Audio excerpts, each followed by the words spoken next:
우리가 하나님 앞에 설 수 있고 하나님을 아버지라 부를 수 있고 하나님께 무엇이든 요구하고 요청하고 간구할 수 있는 근거는 우리의 행위나 자격이 아니라 하나님의 약속과 하나님 스스로 하신 맹세에 근거한 것입니다. 그러므로 늘 자격은 은혜에서 오는 것이고 하나님과의 관계도 하나님께서 먼저 우리를 불러주신 은혜 때문인 것을 기억해야 합니다. 그러므로 예배당에 들어올 때, 착석할 때, 성경을 펼 때, 찬송할 때, 기도할 때, 말씀을 들을 때 언제나 겸손한 마음으로 감사합니다. 이렇게 시작하고 감사로 하나님을 바라보아야 합니다. 우리에게는 아무 자격도 없습니다. 예수 그리스도를 알기 전, 주님이 십자가에서 죽으셔서 나를 위하여 속죄의 피를 흘려주시기 전까지 우리는 이방인이었고 하나님을 아버지라 부를 수 없는 하나님과 원수된 마귀의 자녀였고 욕망의 화신이었습니다. 흙덩이로 돌아가고 먼지로 돌아가야 할 허무한 존재였습니다. 그런데 예수 그리스도의 피로 씻김 받고 예수 그리스도의 피가 우리의 혈관을 흐르게 되어서 아무 상관없던 우리가 형제 자매요 가족이 되고 하나님의 자녀가 된 것입니다. 그러므로 아버지가 기다리고 어머니가 기다리는 고향이 우리에게 그리움의 대상이 되듯이 우리는 이 세상에 잠깐뿐인 것 거기에 마음 빼앗기지 말고 영원한 본향을 찾는 나그네임을 기억하면서 무슨 일을 만나든지 누구를 만나든지 어떤 일을 계획하고 진행하든지 멀리 보고 길게 보고 넉넉하게 크게 볼 수 있는 신앙의 안목을 길러야 합니다. 오늘 우리가 읽은 본문에 배경이 있어요. 하나님께서 아브라함에게 약속한 내 후손이 땅에 모래알처럼 번성할 거다. 너와 내 자손을 통하여 이 세상의 모든 사람들이 복을 받을 것이다. 그렇게 약속해 주셨는데 그 약속을 믿고 떠났는데 그 약속을 믿고 천막을 쳤는데 그 약속을 믿고 천막을 거뒀는데 그 약속을 믿고 갔는데 그 약속을 믿고 머물렀는데 그 약속을 믿고 손해를 감수하면서 조카에게 다 양보하고 다투지 않고 하나님만 바라보며 24년을 견뎠는데 아무것도 달라진 게 없어요.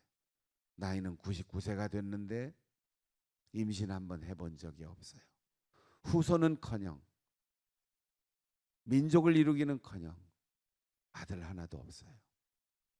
그래서 처음에는 하나님께 이렇게 대답했습니다. 하나님, 약속이 틀리지 않습니까? 이렇게 반문할 수 있는 처지에서 하나님께서 약속하신 것이니까 이루어 주실 줄로 믿지만 여기 저 다메섹에서부터 나를 따라온 내 하인 이 엘리에셀이라고 하는 하인을 내 양자로 삼고 이 양자를 통해서 내가 우리의 가문을 이어가겠습니다. 하나님의 약속을 내가 그렇게 이루어 가겠습니다. 이렇게 대답했어요. 하나님은 다메섹 엘리에셀이 아니다. 이번엔 사라가 제안을 합니다. 여보, 우리가 하나님을 좀 도와드려야 되지 않겠어? 하나님께서 약속하시고 맹세하셨는데 우리도 하나님을 좀 도와드리고 협조해야지. 여보, 젊은 내 여종이 있으니까 당신이 후처로 삼아서 거기서 아이를 낳으면 그것도 아브라함의 아들이라고 말할 수 있으니 어때? 남편이 아내의 말을 들으니까 그것도 그럴듯해요. 그래서 사라의 몸종에게서 아들을 낳았어요. 그 이스마엘이 거의 17살 정도 되었을 때 이삭을 낳은 겁니다. 이스마엘을 얼마나 정성을 다해서 키웠겠어요. 그런데 이삭을 낳고 보니까 사라의 마음이 순서상 내 아들이 적통이긴 하지만 나이가 많은 이복 형제가 있으니 유산 상속 그리고 모든 권리에서 우리 아들이 불리할 것 같아. 그러니까 자기가 제안해서 얻은 아들을 내쫓으라고 하는 거예요. 아브라함은 당장 그렇게 실행하지 않았겠지요. 여보, 그래도 고맙잖아. 우리에게 소망을 주었고 당신이 먼저 제안을 했고 우리 집안 식구 가운데서 잘 커왔는데 지금 와서 그렇게 매정하게 내쫓을 수가 있나? 그러나 사라가 자기 아들 이삭의 앞날을 생각하고 아저씨 같고 삼촌 같은 그 형의 나이 차이에 눌려서 앞으로 어떻게 커갈까 걱정이 되는 거지요. 그래서 자꾸만 남편을 괴롭힙니다. 결국 남편은 아내의 바지 긁는 소리를 계속 거듭 듣다니까 도저히 살 수가 없어요. 그래서 매정하지만 가정의 평화를 위해서 몸종 하갈과 거기에서 낳은 아들 이스마엘을 떡 조금 그리고 물 한 통 짊어지고 향방 없이 정처 없이 대책 없이 내보냈어요. 그 고대 근동 지역에 뜨거운 열기가 내려 쪼이는 사막 광야지대에서 한나절을 걷다니까 갈 데가 있으면 반겨주는 사람이 있으면 동행하는 사람이 있고 든든하게 의지할 사람이 있다면 더 먼 길도 꼭 참고 갔겠지요. 그런데 아무리 걸어도 아무리 애써도 이젠 희망이 없다라는 절망감에 사로잡히니까 차마 목말라 배고파 죽는 아들을 볼 수 없어서 놔두고 한바탕 저쪽에 가서 웁니다.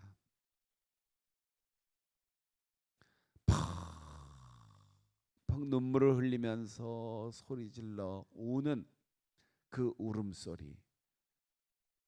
그 울음소리뿐 아니라 나중에 천사가 얘기하지만 저쪽에서 네 아들도 울었다. 엄마가 자기를 떼놓고 저쪽 가더니 펑펑 우니까 아들도 영문도 모르고 우는 거지요. 우리가 왜 이렇게 다정스러운 가정에서 살다가 이렇게 갑자기 하루아침에 죽음을 두려워해야 하는 이런 신세가 되었을까? 엄마와 아들이 웁니다. 하나님께서 하늘에서 천사를 통하여 말씀하십니다. 하갈아, 울지 마라. 하나님께서 너의 목소리를 들었을 뿐 아니라 저 아이의 순진무구한 그 얼굴에 흐르는 눈물을 보시고 그 아이의 울음소리를 들으셨다. 너도 약속의 자손이니 하나님께서 이삭 못지않게 큰 민족을 이루고 번성하게 하리라. 여러분, 우리가 늘 1등만 좋아하는데 1등은 2등이 있어서 1등이 되는 거예요. 2등은 3등이 있어서 2등이 되는 거예요. 그런데 1등인 사람은 자기가 혼자서 1등 된 것처럼 생각해요. 2등 된 사람은 1등을 바라보면서 3등보다 더 잘해놓고선도 열등감에 사로잡혀요. 하나님께서 이삭에게 복을 주신다라고 했을 때 하갈은 절망감을 느꼈을 거예요. 그런데 하나님은 네가 이삭이 번성하여 이 땅에 한 민족의 조상이 되는 것을 보면서 너도 한 민족의 조상이 될 거다. 그 못지않은 복을 너에게 줄 것이다. 그렇게 말씀하셨습니다. 여러분, 우리가 시나리오를 한 편을 쓴다고 생각해 보세요. 나 같으면 이것이 소설이라면 어떤 내용이라 쓸 것 같습니까? 고대 사회보다 많이 배우고 경험 있고 건강하고 가진 힘이 있으니까 우선 소송을 제기해야 되겠죠. 위자료를 달라고 해야 되겠죠. 자기의 권리를 주장해야 되겠죠. 안 되면 현수막이라도 걸고 1인 시위라도 해야 되겠죠. 아니면 일가 친척 연줄 닿는 데마다 연락해서 함께 모여서 나를 도와달라고, 나를 지지해달라고 호소하겠죠. 남편의 멱살이라도 붙들고